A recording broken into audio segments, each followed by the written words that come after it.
Kaixo lagunak, segurtasun baldintzak bete ahal izan arte, Ulia Interpretazio Zentroa itxita egongo da.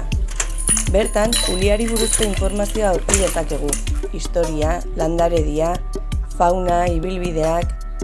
Bitartean, bideo hauen bitartez, ulia zuen etxetara gerturatu nahi dugu. Ikusiko duzue nola urrutira joan behar gabe, gure historiaren aztarnak eta naturaz gozatzeko aukera izango dugun. Lehenik eta behin, erregearen arrokara gerturatu gara, toki paregabea baita ulia kokatzeko. Kosta jarraituz ekialderuntz begiratzen badugu, Jaizkibel ikusiko dugu. Pasaiako badiak banatzen dituen arren, bi mendiak formazio beraren parte dira. Hau da, garai berean eta prozesu berdinarekin sortu ziren, eta horregatik ezaugarri oso antzekoak dituzte. 20. mende hasieran, zonalde hau aisialdi parke bat zen, eta ekipamendu desberdinak eraiki ziren garai hartan. Horietako bat adibidez, tiro zelaia zen. Donostiako pertsona dirudunak eta oporretako bisitariak punteria lehiaketak egitera etortzen ziren. Aurreko belardia tiro zelaia zen. Bertatik lehenengo usoak eta gero makina batekin plater batzuk airera bota eta punteria txapelketak egiten zituzten. Gaur egun jatetxe bihurtu da, baina oraindik tiro alpitxon bezala ezagutzen dugu askok.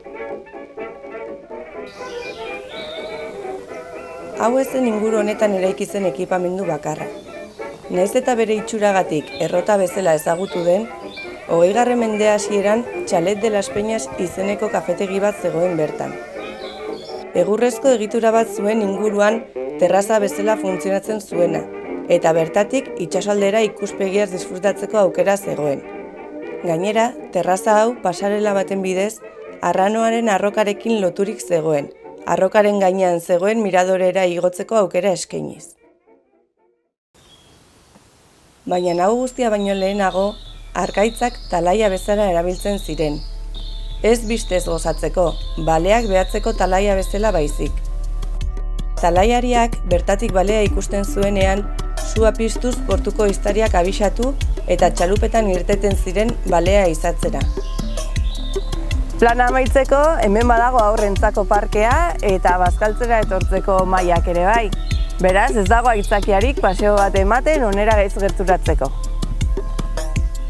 Gaur egun bezala, 20. mende hasieran hau aisialdi parke bat zen, baina orduan bazituzten garraio bide berezi batzuk oneraino iristeko. Ezagutu nahi dituzue? Hori hurrengo bideoan erakutsiko dizuegu. Agur!